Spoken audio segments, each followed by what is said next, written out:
देवाची गवळण होती, तिला खाली जायचं होतं, तिचं लेकरू खाली होतं आणि हिरकणी खाली गेली.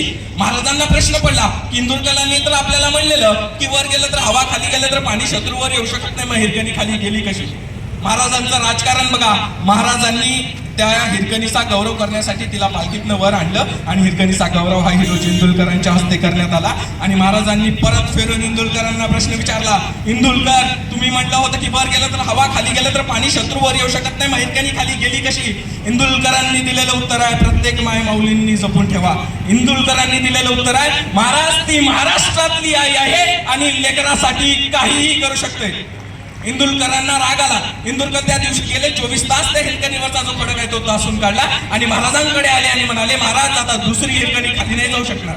महाराज म्हणले, काही देऊ का? इंदुरकर म्हणले, नाही. 6 जून 1674 छत्रपती शिवाजी महाराजांचा राज्याभिषेक झाला. नव्हे तर राजे छत्रपती झाले. आणि मग महाराजाच्या त्याच्या पराक्रमाप्रमाणे सर्वांना काही देत होते. कुणाला ढाल, कुणाला तलवार, कुणाला हत्ती, कुणाला घोडा. इंदुरकर कोपऱ्यात उभे होते. महाराज म्हणले, इंदुरकर काही हवंय का? इंदुरकर म्हणले, नाही महाराज, जेव्हा तुम्ही जगदीश्वराच्या मंदिराच्या दर्शनाला जाल आणि पूर्वेच्या दिशेने बाहेर पडाल ना, तेव्हा मी तुम्हाला